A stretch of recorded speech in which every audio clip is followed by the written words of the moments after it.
Hey guys, welcome to the video today. In today's video, I'm going to show you how to replace the battery on this Hunter X-Core residential irrigation controller, and I'll go through this step by step. But before we begin, I wanted to let you know that I do have other videos on the Hunter X-Core residential irrigation controller and on sprinkler system repair, and I'll link those videos in playlists at the end of this video. And if you're interested and have time, please check those playlists out.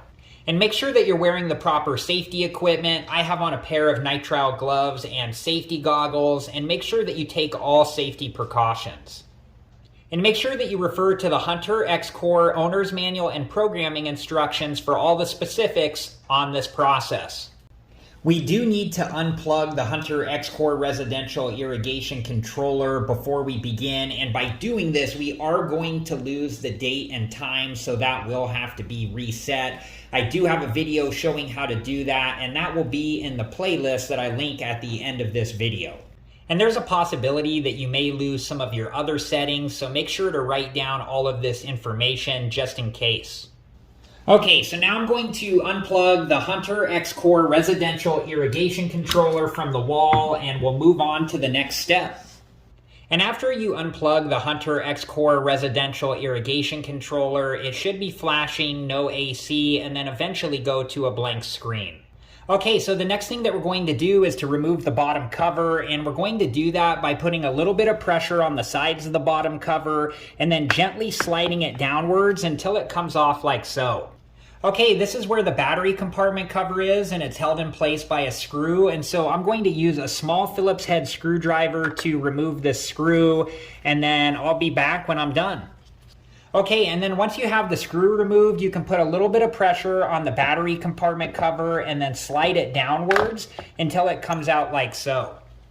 Okay, so here's the battery and the battery compartment cover, and I'm just going to gently pull on this side here to allow the battery to come out like so. Okay, here's an up-close look at the battery. This is a CR2032, it's a 3-volt, and an up-close look at the battery compartment cover, and it has the plus sign inside of it so you know which direction to install the new battery. And make sure to verify the battery that you need in the Hunter X-Core owner's manual and programming instructions. And this is where you can install your new battery. I'm just going to reinstall this one because it's still okay. And just make sure that you install the battery the correct direction. And once you have it in here like so, I'm just going to gently pull this side out just to allow the battery to seat all the way down into the battery compartment like so. And then we'll put the battery compartment cover back into place like so, and then gently slide it upwards until it's all the way back in place. And then we can reinstall the screw, and when you do this, just make sure to get the screw tightened all the way down, but don't over tighten it. And then we'll reinstall the bottom cover just by lining it back up and then gently sliding upwards until it's all the way back in place like so. And now we can plug back in the Hunter X-Core residential irrigation controller. You're going to need to set the current time and day, and then you're going to want to check all of your settings to make sure that everything is still programmed. And I do have videos on how to set the current time, day, start time, run times, and water days, and I'll link those videos in a playlist at the end of this video. Thank you guys so much for watching. Please like, subscribe, and comment, and I hope to see you guys in the next video. Have a good one. Thank you guys for watching. Please like, subscribe, and comment, and if you have the time, check out these other great videos.